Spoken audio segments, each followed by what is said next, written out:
Awesome. Hey, brother. Namaste, Jonah. Namaste, Andrew. It's good to be back. Dude, happy to have you back here in Venice, man. Dude, it's been like what? Well, I've seen you this morning. But it's been, 3 years since we've done this? Yeah. 3 years since our last interview and about 2.5 years since we lived together. Wow. It's been a lot. We've done a lot. Yeah, crazy how fast time flies, man. It really is. Yeah, and since last time that we've really had the opportunity to hang out, you've been to India, you've traveled a lot, you've been doing a ton of teaching. I wanted to get a little idea as to some of the highlights of your past year. Yeah, I think the last time we interviewed, I was living in LA and I was teaching my butt off, like the classic LA yoga teacher. Mm-hmm. I was teaching at AcroYoga, the donation studio, and a few other surrounding studios. And at some point jobs were picking up and I was traveling and I'm like, what am I paying rent for? Let me just get on the road.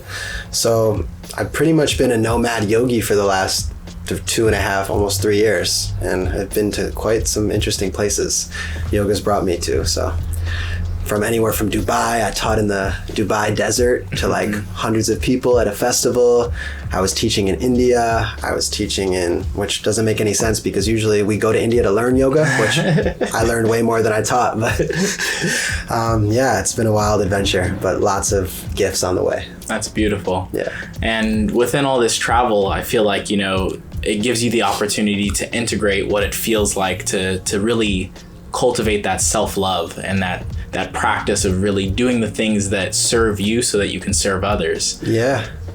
I was just telling the videographer before we started, traveling is such a blessing and I don't take it for granted, but at the same time, it's very difficult to maintain balance. Mm-hmm. Anything from just your diet to maintaining your relationships, it's so hard, with the time zone shifts and just keeping in touch with those you love, drinking enough water, just little things like that. It's been, your health can sometimes take a toll physically, and I don't really have a specific training regimen, but I always make sure to somehow find my meditation, whether it's on the airplane or in the long car drives, but it's definitely something you get used to. Yeah, and for those of our listeners who are new to you, because our last episode was so long ago, I want to have a little reference as to where you're from, who you are, and most important, why you practice yoga.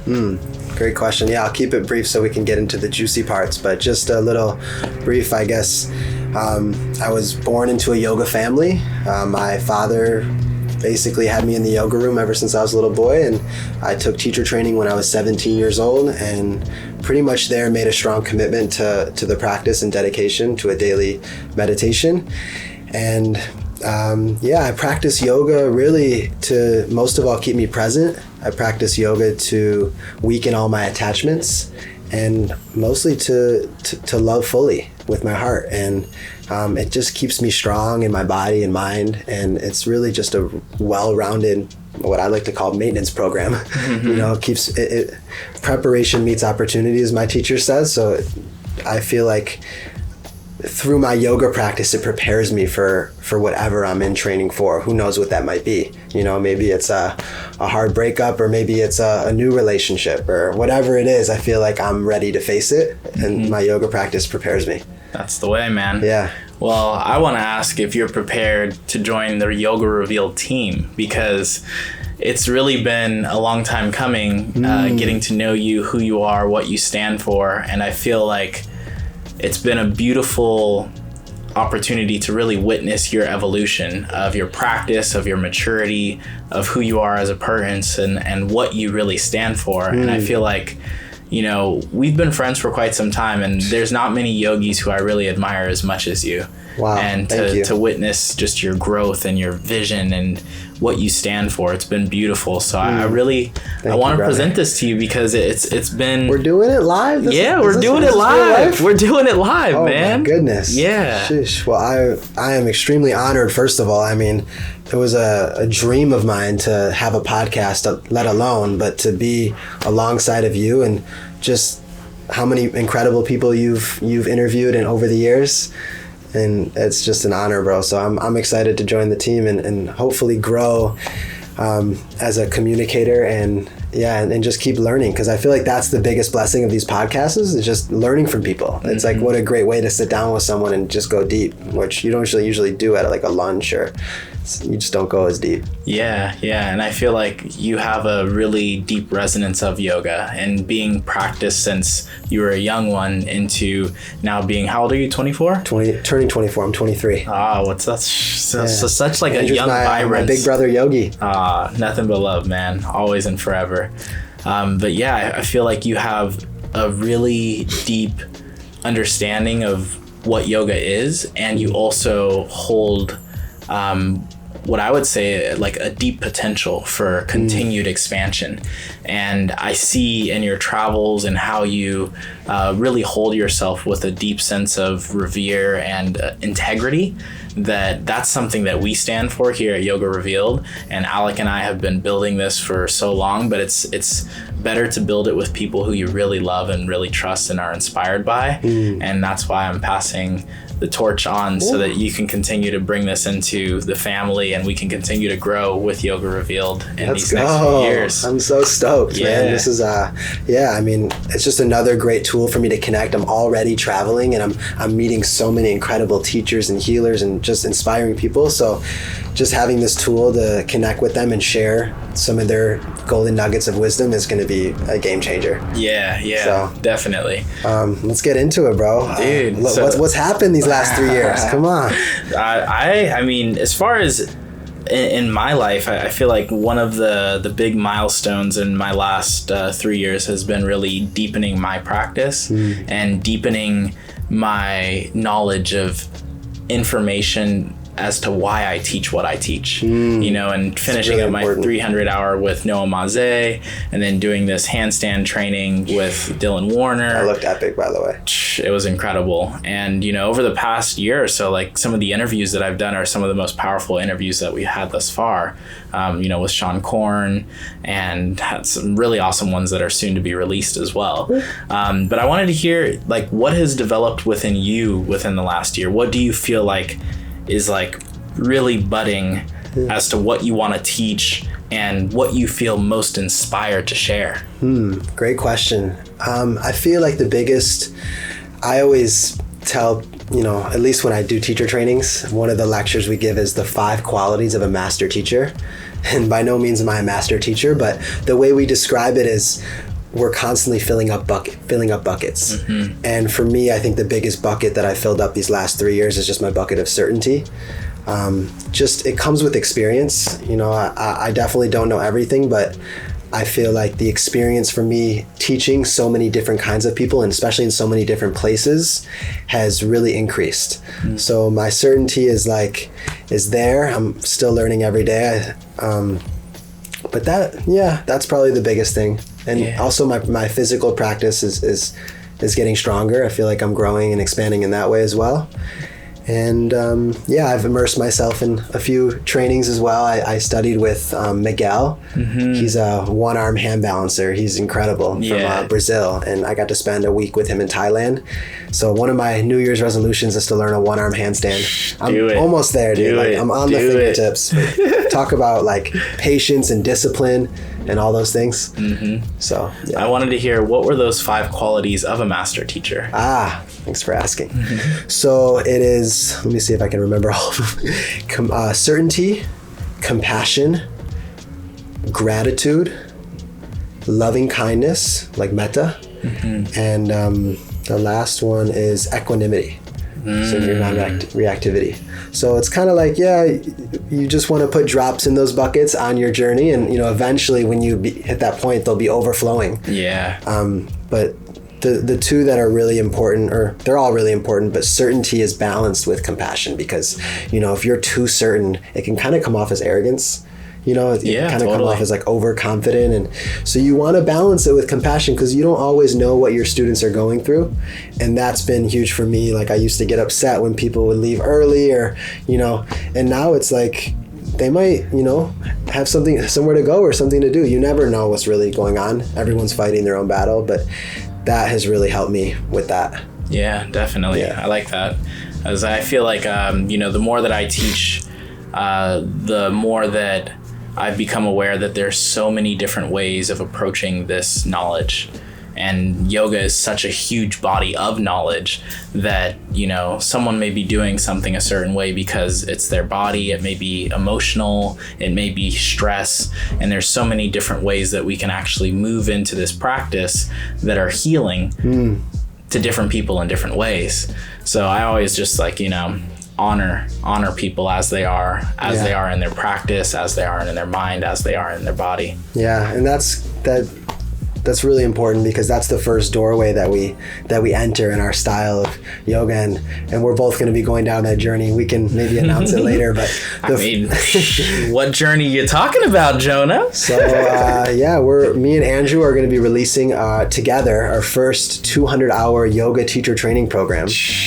Dude, I'm super honored to have you teaching alongside of me, and it just feels like perfect timing. It didn't feel rushed. I mean, I've been wanting to do it like the last few years, but I've waited, and this is the year. Yeah. And we have just so much information to share, so much experience, and the blessing was given by my father to, you know, pass down the golden manual, which I feel is really important, because when I always give people advice on which trainings to take, I get so many Instagram messages and emails. I just say, first of all, go with the teacher that you really resonate with, like that you've actually taken their class and love and want to teach like them. But also make sure there's a strong lineage, a strong foundation of like where it all came from. And this feels really right, as it came all the way from Krishnamacharya to Patabi Joyce to David Williams, and then my father, and then passing down to both of us. And I know you have another lineage which is really strong as well. So yeah, I feel like that's the beauty of now, is we have so much information, and in the information age that we live in, being able to really discern which of those information pieces are actually the pieces that we want to pass on. Yes. You know, it's not like we're just passing information that we've learned, but we're really sharing the information that has resonated with both of us. So, and we're young guys in the new modern world, and yoga's evolving and changing. So the manual has actually been evolved over the 25 years. It's not just the old scriptures, you know. We would hope so, right? Yoga is a practice of evolution. It is. So it's really, it's sweet that we're taking it and putting our own spin on it and giving it this new light. I mean, our training is going to have everything from AcroYoga, which most trainings don't offer, inversion practice, daily meditation. We're going to cover it all. So yeah, and really I'm excited to help teach the 7 doorways of yoga, and I want to hear you expand a little bit more on that, because when your father, Johnny Kest, when we did the interview and he spoke on them, I was like, dude, brilliance, you know? It's, if you get a chance and you want to listen to that interview, that's somewhere on the Yoga Revealed with my father, Johnny. He explains them really thoroughly, but I'll kind of give like a quick rundown, and like not even a rundown, but an idea of why we do it. It's basically an intelligent template that we take the students through. So it starts with sacred space. It's really intuitive. It's not something it was almost like a system, but it just makes sense once you hear it. You start with sacred space. That's of just allowing the students to come as they are, talk about compassion and understanding. The next is just getting into the breath, and we call it ignite the spirit. It's the pranayama, which we're going to learn multiple forms of pranayama. Yes. We're going to be breathing hard every day. And then we move into the warm-up. So that's when we touch on the sequencing. That's when we build into those cool flows that really make sense and are intelligent. And then we go into longer holds, because the flowing is good. You know, it's one breath, one movement. It's very rhythmic, but it's nice to just sit and sink into some of those postures for longer periods of time. Yeah. So then we burn in the logs. That's when we kind of really develop our equanimity. And our tapas. Yes, sir. And then after we build that heat and that fire, then we just melt into it. You know, that's when the yin and the softer, more non-weight bearing postures come in. And then we rest in shavasana. And then if you practice properly, the 7th doorway should just swing right off its hinges, and that's the doorway of gratitude. Hopefully not off its hinges, because then you might become like, you know, an ethereal body of energy just float away. You want it just to swing right open, because, you know, if you ever had like a really strong practice, I mean, at least for me, anytime I have a really deep practice, like just feelings of of love and gratitude like just tingle all over my body. Totally. And that's a sign that you had a good practice. Doesn't matter what kind of playlist the teacher had or what kind of sequence. If you're feeling grateful, that's a good sign. Definitely. Hopefully that answers your question, but we'll get more into it in the training. But it also just gives students, I think a lot of teacher trainings are cookie cutter. I think a lot of teachers don't necessarily, I don't know how it is, but we want to empower the students because everybody's already a teacher. Mm-hmm. They have so much knowledge from their own life experiences. I mean, that's what wisdom is, right? Your life experience. Mm-hmm. So we want to get rid of the dogma and give you permission and confidence and certainty to just bring that through because it's already there, but we're just giving you a template and a system that works. Yeah. And I was going to ask, I mean, I'm sure that there's a lot of people out there listening who are like super stoked on this. What are some of the main aspects of this training that you feel are going to be the milestones for really bringing confidence to a new teacher? Because I feel like so many teachers take a teacher training and then they're afraid to actually teach. Yeah. Really well said. I think public speaking is after death like the scariest thing in the world. After death. I mean, that's a statistic out there. But I think the reason our training is going to help people overcome that. And, you know, a lot of people are going to come just to deepen their practice and really dwell there. But ultimately, everything that we learn in the training, and we're going to say this in the beginning, is you're learning it with the intention to share it with someone else. And that's important right off the go. Like the first day, we're going to have you step in front of the room and share something. And we're going to have many opportunities to be vulnerable. And we have a lot of connection exercises. So it's almost like a self-growth kind of thing that everyone should really get into at some point in their lives. And I think as an after result of that, the wisdom is just going to pour out of you. It's not going to be something where you're nervous or where you're shy. Mm-hmm. It's just when it comes from an authentic place, it kind of just seems to come out. I remember, I still get butterflies. I get nervous before every class, but I feel like I'm only nervous when I'm not feeling comfortable in my body or I'm not being authentic. Mm-hmm. When I'm authentic, it just flows. It just kind of comes out. And when you're prepared, I think nervousness just comes from a lack of preparation. Mm-hmm. So I think we're going to give people the tools to feel confident and certain. Yeah. And I feel the same. I mean, like I've been really excited to develop a teacher training for quite some time, and I had the opportunity of helping with a teacher training over in San Diego over at Trilogy Sanctuary, and it really gave me the foundation, I feel, for understanding what people are going through during a teacher training. Because, you know, it had been so long that I have actually been in a 200-hour teacher training setting. Because, you know, I've been doing the 300 hours, and then also with Sienna Sherman, I was helping a little bit with her stuff. And I feel like when you have the opportunity to truly like be in a 200-hour setting, it gives you such a vast perspective of what people actually need during that setting. And, well said. You know, I wrote this whole like outline of like, you know, teacher conduct, you know, and like how we as teachers should hold ourselves responsible so that our students can hold themselves responsible in integrity when they're teaching. Yeah. So I wanted to hear a little bit about some of the qualities that you feel are most revered in the teachers that you admire. Yeah, that's such a good question. You know, there's a big discussion around teachers and students and what that teacher should look like or what they should do. Should your teacher have an orange robe, or should they, you know, just be an everyday cool looking guy wearing a snapback, you know? I know successful yoga teachers that do drugs, and that I know successful yoga teachers that smoke cigarettes and, you know, that are overweight. Ultimately, the teacher I look for is just somebody that walks their talk. I think the teachers that I look up to, they have their daily practices and they're really true to what they do. And I think it's just as simple as that. I think the qualities that come up for me are, what comes to mind is just the precepts. And you can kind of take the precepts as far as you'd like, but you know, the main five are no killing, no stealing, no lying, no sexual misconduct, and what's the other one? no lying, no killing, no stealing, no sexual misconduct. I'll think of the other one. But those are, they're very dimensional, because obviously no killing is, no one's killed anyone in this room. I hope not. But it's also like animals. Yeah. So what's on our plate? With the lying thing, it's like, we tell white lies sometimes, but is that okay? Should we, take it even further and refrain from telling white lies? Because those are ultimately a hindrance to real honesty and communication.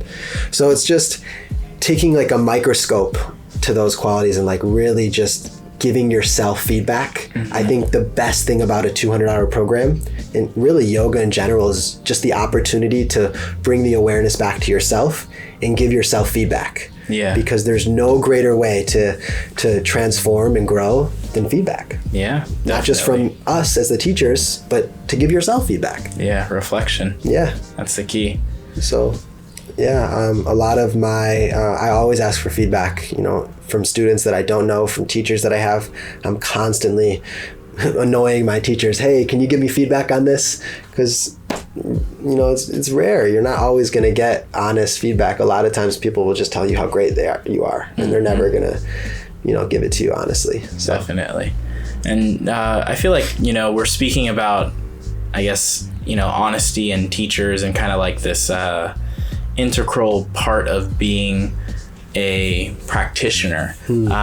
For those who are listening who would be interested in, deepening their practice of yoga, but are not sure if yoga is the right path for them, what would you say? I think it's okay to come and just be as you are and just have no expectations, because that's ultimately the path anyway. We're going to have people in there that never plan to teach, and they just want the community. They want to grow. They want to get stronger in their body. Maybe that's a New Year's resolution, because you'll have an opportunity to do that. And really just to travel with a purpose. I know Bali, if we didn't mention that, it's going to be in Bali, which is, I don't know if you have anything to say about Bali, but I think it says a lot for itself. Plenty. I mean, Bali is one of my favorite places in the whole entire world. Ask Andrew if you need any vegan food recommendations. He's the king. I got him. Yeah, I really appreciate Bali because there's a deep sense of spirituality that goes beyond just the way that they hold themselves, the way that they put offerings in front of their doorstep every single morning. It literally, like, you can feel the reverence in the air. And I feel like just that scent of incense as you're walking down the street, how people greet you, it's really a prime environment to deepen your yoga practice, because as you move in a space that is spiritually aware, you're literally moving through your own spiritual awareness to deepen your own understanding of who you are. Yes. And thus sharing that with others. And I feel like that is a prime place to do it. Why not Bali, Come on. Yeah, I always use the metaphor that we're always planting seeds wherever we go, through our actions, through our speech. And Bali's fertile ground. Like, whatever you put out there, whatever you set your intention for to be, Bali somehow figures a way to make it happen. It just sprouts. And honestly, like I would highly agree with that, because I was actually in Bali in December, and one of my practices was writing in my journal about my intentions for this year.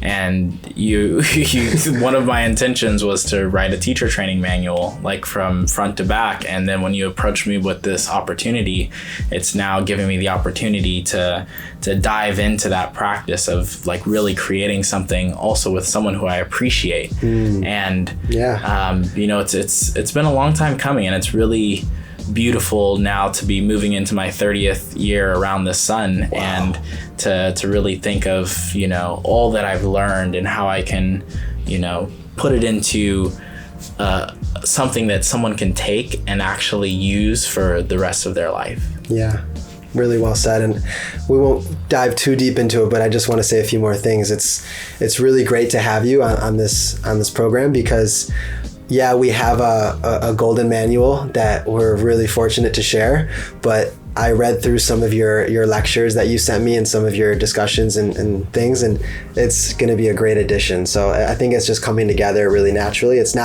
We're not just making it from scratch here, but we are adding in our kind of juicy topics and discussions and lectures. So I'm really excited, man. Definitely. And this guy is an incredible acro yogi, and AcroYoga is just phenomenal. Whether you want to teach it or not, it's just a great way to connect with people, and it's just fun. Yeah, and just so people know, it's not an AcroYoga teacher training. No, it's not. It's definitely a yoga teacher training, but you will get lots of AcroYoga that we'll use as a means to open the body and to deepen the connection that we have towards each other. Yeah. Because I feel that when you're supporting someone in AcroYoga, when you're holding someone up, when you're lifting them up, that sense of connection is really what we need as human race. 100%. Is that deep sense of support, that deep sense of camaraderie, and most importantly, that deep sense of care. Yeah, and especially that Thai therapeutic massage. It's going to be really nice to have that, because we're going to have some intense practices. You know, we're not going to hold back. Yeah,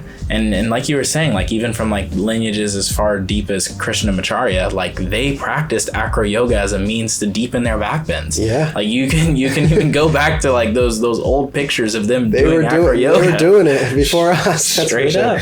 And so integrating that into the practice is going to be really awesome, and I'm so excited to be able to offer that from something that I'm super deeply passionate with. You know, it's a really honor to share this. So it's going to be July 1st through July 20th. We'll put the link in the description, and it's going to be in Canggu. You can reach out to Andrew or me if you have any questions, and we'd happy to chat with you and tell you more. So yeah, definitely. Yeah. I wanted to move into more of what you are truly dedicating your time and effort to in accomplishing this year, because it's the beginning of the year. I feel like a lot of yogis are probably listening to this from a standpoint of like, you know, what are my New Year's resolutions? How can I stay dedicated to them? So I want to hear some of your New Year's resolutions and what you're planning on manifesting in 2020. Beautiful. For me, it's crazy because I've always had the intention of like finding a home base and creating community. But of course, the way things work as I'm getting into this travel yogi lifestyle is people plan things in advance. So before 2019 even ended, my 2020 calendar was pretty much full with festivals and workshops and all those kind of fun things and retreats. So my schedule is kind of full. So I'm trying to fit in a lot of my New Year's resolutions around that. But ultimately, it's a little overwhelming because I wasn't planning on 2020 being full. But I would say my biggest resolutions for 2020 are to get really strong in my body. Like I said, I have a really strict training regimen with my one-arm handstand routine that I learned from Miguel. So I'm doing my daily entries and my tucks and my holds. So just getting stronger physically. I've had some plateaus. Also to fine tune my diet, because I feel like diet is a doorway to spirituality, and when you're traveling a lot, it's kind of like, oh, you know, the airport doesn't have the healthiest options. No, they don't. But I'm trying to fine tune and experiment with my diet. I'm plant-based, but just getting deeper. Wait till you try the vegan protein that I've been developing, bro. Woo! Wait till you try it, bro. I'm not even kidding you. I'm not even kidding you. If I can get as strong as you, man, I'll do it. No. Plant power. Yeah, straight up. And that's one thing. I mean, coming from a microbiology background, I've been literally like fine tuning what I eat and how I eat and when I eat it. When you eat is huge. It's people don't realize. It's like, you know, your circadian rhythm is directly attributed to your metabolism, and your metabolism is directly attributed to muscle growth and also restoration.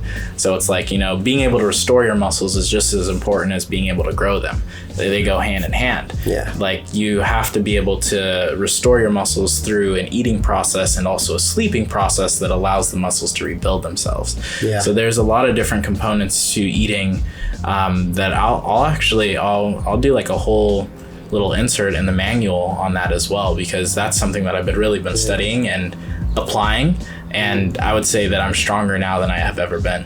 Beautiful. I would love to input that, and I think we're going to be eating 2 meals together a day at the training, and everything's going to be plant-based, so just a good opportunity to detox. I personally don't engage with marijuana, but I know sometimes you do it. And, what are you trying to say, Jonah? You putting me on the spot like this? well, but Bali doesn't have, you're not allowed to bring any cannabis. So it's really just a good opportunity to detox when you're there. Totally. From everything, from all intoxicants. Oh, that's the 5th precept. No intoxicants. There you go. All full circle.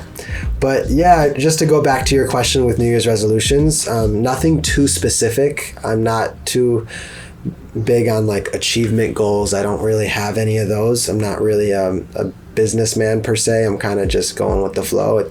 What are you talking about, man? Come on. Right before this interview, we pulled this King of Pentacles card. Maybe it means I need to step into that. Shoot. But I'm not really, I've never owned a suit. Well, you have a yogi suit, okay? You're going to get your orange robe soon. There we go. But I guess my biggest goal for 2020 is to find balance in how much I'm sleeping and what I'm eating, my relationships, my beautiful girlfriend Renee. I just want to be more present with her and just help her kind of grow into her. She's an aspiring yoga teacher. Well, she is a yoga teacher and she's crushing it. She's doing her own retreats and I just want to support her more, and you know, she's a great mirror for me. And yeah, just find more balance in my life. That's really the goal. I think beautiful. With all the chaos, you know, with all the planning. That's one thing I was going to ask is, you know, with the continuous evolution of yoga and this abundance of social media, you know, I'm sure there's a lot of people that are looking at this like, oh, these 2 yoga Instagram people are going to make a yoga teacher training. What makes them qualified to do a yoga teacher training? So I wanted to hear some of what you feel really qualifies you as a 24-year-old, you know, guy who teaches yoga to teach a yoga teacher training. All right, put me on the spot. I love it. I guess it's just experience. I'm not here saying I know everything. I just know that I'm just sharing my experience with the students, and hopefully that helps them find some shortcuts that help me, because I've done a ton of different things and kind of. What are those things? Give me some examples. I just, from all the classes that I've taught, all the mistakes that I've made along the way. I remember just teaching, and when I first started in Colorado, just making every possible mistake, from cues to just, you know, adjustments to I've done it all, you know. And I really think that my experience sharing it in an authentic way is just going to be of service, and just observing students as they are. That's really it. Yeah. And I was going to ask, what has been some of your experience in helping teach the teacher trainings with your father?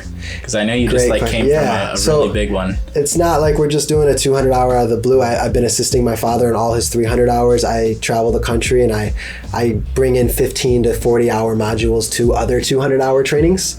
So I really help with sequencing. That's kind of like my bread and butter. I really love dynamic and edgy sequencing that plays the opposites.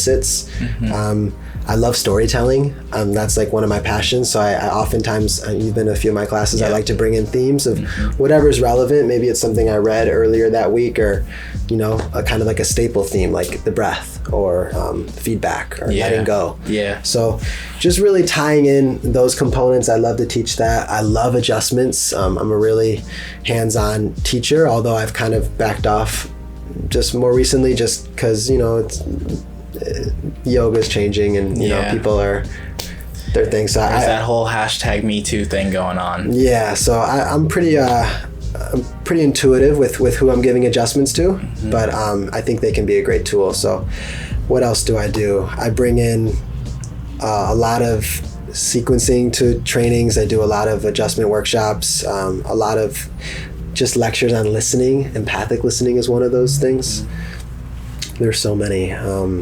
Prana, meditation, energy work, all that kind of stuff. So yeah, just putting the hours in, man. That's the only way, man. That's what we're here for. Yeah. And I wanted to just give our listeners a few golden nuggets that can inspire them in their practice? Because I feel like so often, people look up to us being this traveling yogis going all around the world, and it can be disheartening to be like, oh, well, I'm just teaching at the local studio, and right. I could never see myself being there. What would you say to that yoga teacher who's just starting out, who just has a small class, may not be getting paid their full value? What would you give them as a means to stay on the path and continue on? My teacher always told me, do yoga and everything will be taken care of. It's kind of abstract, but I think everyone has to go through. I just taught a 5-person class the other day, and it was amazing. It was great just to be able to connect with a small group of people like that. And there's nothing wrong with teaching small classes, or I think ultimately if you're expanding beyond your old limits, then things will just arise and pop up for you. I mean, you never know. Just keep teaching. There could be someone in your class who is a corporate person and they want you to come in and then boom, and then you get private clients, and then that person has a connection to Costa Rica and Vision, which we'll be at together, and that, so you never know. Like, it's just, we're constantly planting seeds, like I said earlier, and you're great with that. With everyone you meet, you invest yourself. You're very present with everyone you meet. Same here. I try to be, and you're just planting seeds everywhere you go, and some may sprout, some may not, and as long as you're growing, I think that's the biggest thing. I have a funny story, if you don't mind me sharing. Yeah, please do. I like to freestyle rap a little bit. I think we even did this on our last podcast. Yeah, come on. We used to have freestyle raps in the jacuzzi all day. We did. Ryan flows on the 1s and 2s. Yep. So Ryan's been a big mentor for that. It's really just about letting go and being silly. I mean, even with yoga teaching, all the classes that I've planned have kind of gone not how I wanted them to, and the ones that I've walked in with literally no playlist or no plan have been like the most memorable classes. So going back to the point, I posted a video at my Bali retreat with me, Ryan, and my friend Grant. We were all freestyle rapping, and I got invited to teach and headline a yoga festival in Switzerland. And we set everything up, and I gave her my workshop descriptions, and then she sends me another email. She goes, "Hey, I saw that you rap on your Instagram. Would you be willing to rap in front of the whole festival? Like, we're talking like 1,000 people." And I emailed her. I'm like, "No, I'm just a hobby. I'm not a rapper. Like, let's not get it wrong." I don't do that. Come on. I'm a yoga teacher. I'm a yoga teacher. So, and then I was like, wait a second. Like, I think I said no because I was like uncomfortable with doing it. So I emailed her back, and I'm like, you know what? I have a great rap called the Guided Meditation Rap that Ryan actually wrote, and he gave me the blessing to share it. And I'm like, if this is something that you want, I would love to rap in front of the whole festival as like an intro. So she said, yeah. And Ryan gave me the blessing, and I got the instrumental, and I've been practicing, and like, I'm going to send it. Oh, would you actually share that with our listeners right now? I don't have the whole thing, but I'll give you the first few lines. Give me some of it. It's a guided meditation, using your own breath as the medication. Inhale, expand through your side ribs. Exhale, get heavy in your eyelids. Now listen to the silence. Activate through your third eye lens. That's a little warm up. I'm still working on it. Yeah, I was just dropping in. You were dropping in. So that's fun playing with that. But just going back to the advice, I would just say make sure you're expanding. Make sure you're practicing what you're teaching, and opportunities will arise. I mean, we're destined. You can't plan anything. You make plans, God laughs. Truth. I always say that opportunities arise to those who have clear eyes. Yeah, and if you're ready for them. Yeah, so keep doing the work. Clarity. Know what you want. Yeah. Anything else? I feel like you had one more juicy question. So my juiciest question is, how would you describe yoga? Ooh. My teacher says, and I'll kind of paraphrase it in my own words, that if you could take all of the teachings in all of yoga into just 2 words, those 2 words would be let go. Well, maybe 3 words. Let fucking go. But let go. And that's it. We're constantly, letting go of everything and that's really the final yoga pose is Shavasana. And we're just letting go. So that's really what the practice is about. If you're practicing properly, you're not as attached to everything in your life. You just kind of see it as goes up, goes down, comes and passes away. Fluctuations. So to let go, that's what yoga is to me. I know a lot of people say union, which it is, maybe relationships or connection, but the purpose of yoga for me is to prepare us to let go. Truth. Well, thank you so much for your time today. Blessings. The Yogi Revealed listeners are greater, more in flow, more harmonious, and more courageous for the time that we spent here. Thank you so much for your time, Jonah. Thank you, brother. Super excited for this next chapter. Yes. Blessings. Namaste. Namaste.